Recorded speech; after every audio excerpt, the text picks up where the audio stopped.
Le film commence en montrant un homme au temple. L'homme s'appelle Zhang Mengcheng et ses acolytes recueillaient des dettes d'un moine. La manière dont Ma Cheng récupérait les dettes était brutale. Il a même défié le moine à mourir ensemble. Le moine a ensuite demandé de prolonger le délai de la dette car sa famille avait besoin de frais médicaux. Mais de manière inattendue, après avoir entendu l'explication du moine, Ma Cheng lui a donné de l'argent pour acheter des médicaments et des compléments alimentaires pour sa famille. Cette action n'était apparemment pas la première du genre. Dans une autre boutique, Ma Cheng récupère des dettes et met la boutique sans dessus-dessous. Mais après cela, il a donné de l'argent au propriétaire de la boutique après avoir appris les difficultés qu'il rencontrait. Bien qu'Ma Cheng et ses hommes soient impitoyables, ils avaient apparemment une grande conscience et de la sympathie. Les commerçants semblaient heureux et ont salué Ma Cheng lorsqu'il est parti. La scène se déplace ensuite au bureau où Ma Cheng travaille.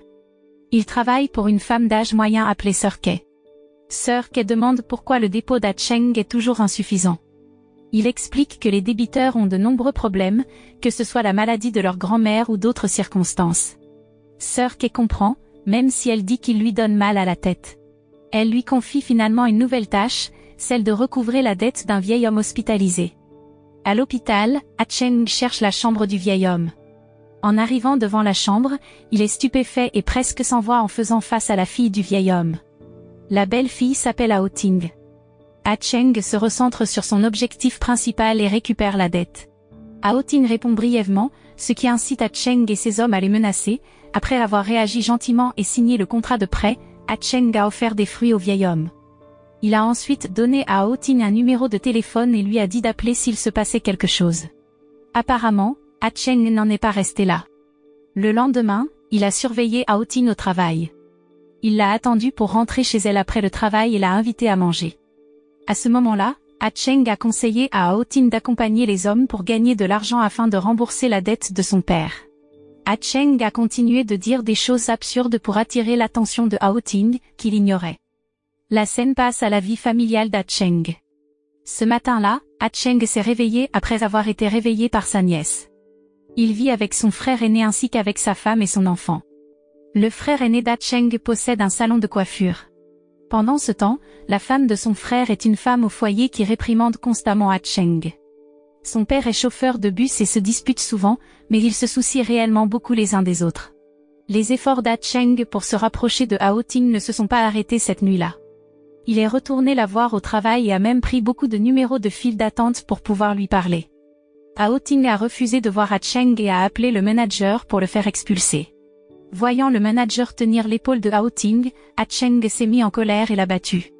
Hao Ting a signalé l'incident au commissariat. Cependant, la police a estimé que l'incident était simplement un malentendu, d'autant plus qu'il n'y avait aucune demande de la part du manager. Après avoir entendu le rapport de Hao Ting selon lequel Ma Cheng la suivait, la police lui a conseillé de rembourser immédiatement la dette. Elle a quitté le commissariat, et Ma Cheng l'a de nouveau suivi. À la maison, Ma Cheng semblait absorbé à dessiner et à écrire sur du papier. Il a de nouveau demandé à rencontrer Hao Ting, cette fois, il lui a donné le papier qu'il avait préparé plus tôt. Le papier contenait apparemment un calendrier de dates, et après chaque rendez-vous, il lui a demandé de remplir une case. Plus tard, une fois que toutes les cases sont remplies, la dette du père de Hao Ting est considérée comme remboursée. Cependant, Hao Ting a refusé l'offre et a plutôt aspergé Ma Cheng avec une boisson. Le médecin a parlé à Hao Ting des factures médicales de son père à l'hôpital. Elle se sentait sous pression car son salaire n'était pas suffisant pour payer le traitement, et elle avait tellement de dettes. Même en essayant d'emprunter de l'argent à d'autres membres de sa famille, elle a essuyé de nombreux refus. Cette situation l'a finalement poussée à accepter l'offre d'Ma Cheng. Après avoir confirmé que leur prochain rendez-vous serait uniquement pour manger ensemble et voyager, elle a apposé son doigt sur le papier. Malgré son refus initial et son désir d'en savoir plus sur un rendez-vous avec Hao Ting, Ma Cheng n'a eu d'autre choix que d'accepter. Leur premier rendez-vous était dans un bar. Même si Hao Ting avait l'air mal à l'aise, elle a réussi à tenir jusqu'à la fin du rendez-vous. Par la suite, Ma Cheng a continué à lui montrer de l'attention. De la livraison de boissons à de la nourriture à son bureau. La vie d'Ma Cheng semble avoir changé. L'un des changements est qu'il ne va plus dans les maisons closes pour fréquenter des femmes. Il est ensuite venu dans le salon de coiffure de son frère pour changer sa coiffure afin d'être plus présentable. L'attention d'Acheng était dirigée vers le père de Hao Ting. Il est secrètement venu à l'hôpital pour aider à soigner et même baigner le père de Hao Ting. Lorsqu'Hao Ting est venu à l'hôpital et a vu qu'Acheng était déjà en train de nettoyer le corps de son père, son cœur a fondu. Elle a réalisé qu'Acheng n'était pas aussi mauvais qu'elle le pensait précédemment.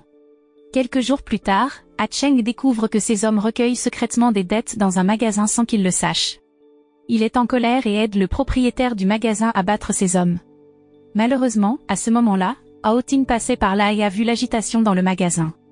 Elle a pensé qu'Acheng avait commis cet acte brutal pour recouvrer des dettes, et elle a entendu les gens rassemblés dire qu'Acheng était une personne cruelle qui utilisait la violence pour recouvrer des dettes. Acheng n'accepte pas les actions de ces hommes et se plaint à Sir Kay. Mais Sir Kay s'en moque et le met en garde en disant que l'entreprise a une seule règle pour récupérer leur argent. Elle lui a rappelé ensuite qu'elle finançait le salon de coiffure de son frère. Acheng se sent en colère et menace Sir Kay de ne pas déranger sa famille, même si c'est vrai qu'elle a du pouvoir sur lui. À l'hôpital, Hao Ting a paniqué en voyant le lit de son père vide. Elle se souvint des menaces d'Acheng et de ses hommes pour recouvrer la dette et a supposé que son père avait été enlevé. Elle a cherché son père partout jusqu'à ce qu'elle trouve Acheng en train de promener son père. Elle était en panique et n'a pas écouté les explications d'Acheng selon lesquelles il invitait simplement son père à prendre l'air. Finalement, Hao Ting a demandé à Acheng de les laisser, elle et son père, tranquilles et de ne plus la rechercher. Acheng était confus face à cette demande. Puis il a exprimé son amour pour Hao Ting, que celle-ci a ignoré en le repoussant. Le refus de Hao Ting a rendu Acheng frénétique. Il s'est saoulé à nouveau et est allé dans une maison close pour embaucher une femme. La confusion a éclaté lorsqu'il a forcé une femme à dire qu'elle l'aimait et a dit qu'il achèterait son amour pour cette nuit seulement. La femme a refusé et a dit que même si elle disait l'aimer, il savait que c'était faux. Ainsi, ses actions seraient vaines.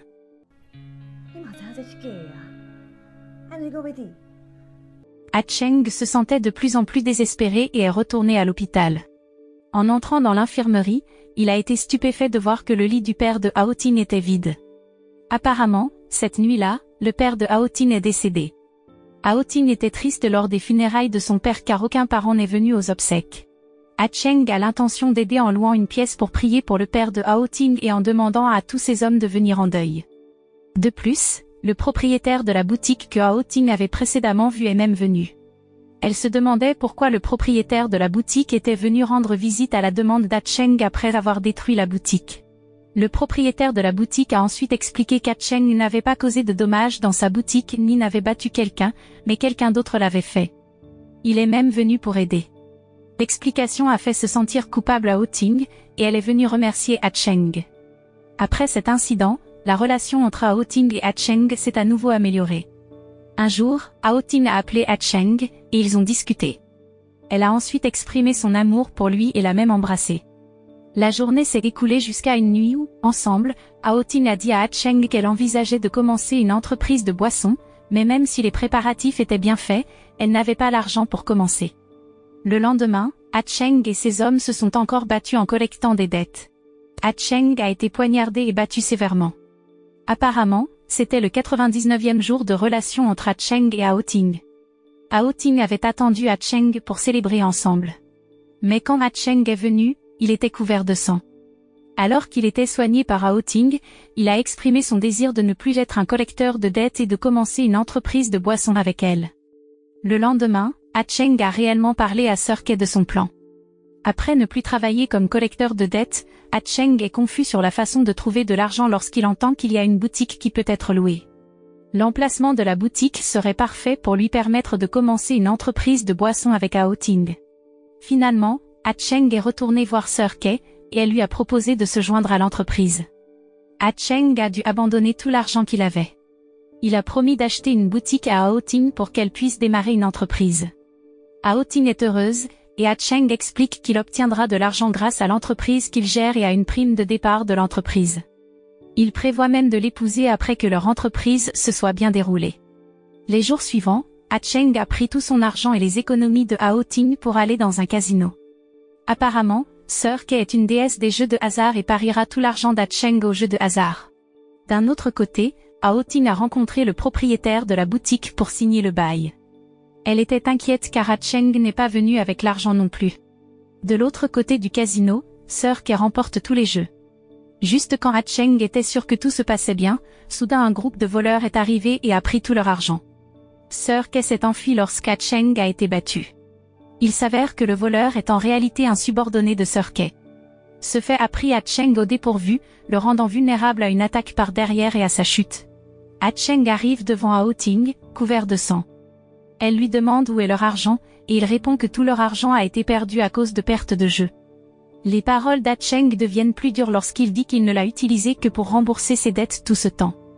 Hao Ting se met en colère et gifle Ah Cheng, lui disant de ne plus jamais la revoir. Le départ de Hao Ting rend Ah Cheng très triste. Apparemment, il avait dit tout cela pour qu'elle le quitte et qu'il ne soit plus un fardeau pour elle. Cette nuit-là, Ah Cheng a tellement fait de scandales qu'il a fini par être emprisonné. 6 mois plus tard, Ah Cheng est libéré de prison et recherche Sir Kay. De son côté, Sir Kay avait déjà accumulé beaucoup d'argent et se préparait à se présenter à la mairie lorsqu'Ah Cheng est venu la chercher dans son bureau. Il est entré et a détruit le bureau de Sir Kay et l'a menacé de faire sauter le bureau si elle ne lui rendait pas l'argent. Il explique que l'argent ne lui appartient pas et qu'il a un anévrisme causé par une blessure à la tête. Ah Cheng récupère son argent et se rend chez Hao Ting. Mais elle refuse l'argent et insiste pour le quitter.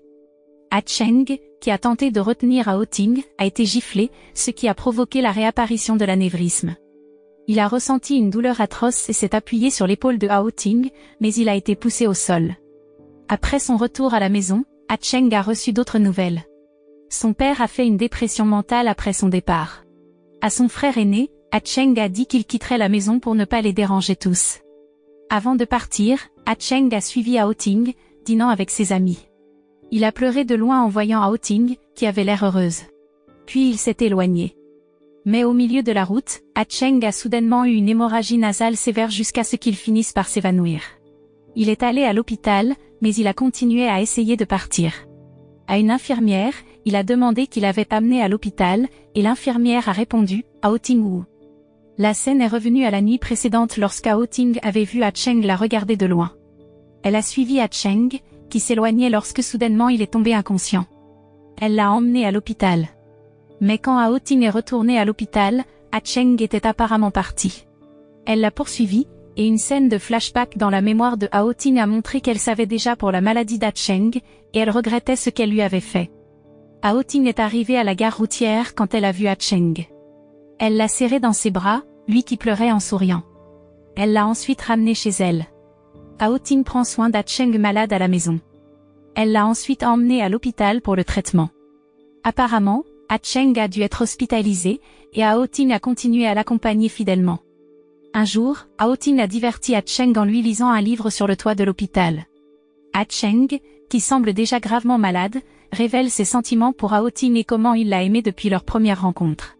De retour dans l'infirmerie, Hao Ting est encore plus triste en voyant le visage paisible d'Ah Cheng endormi. Elle lui demande alors de l'épouser, comme il l'avait promis. Elle pleure, prend la main d'Ah Cheng et lui dit qu'elle l'aime. Après cette nuit-là, Ah Cheng ne s'est jamais réveillée et est décédée.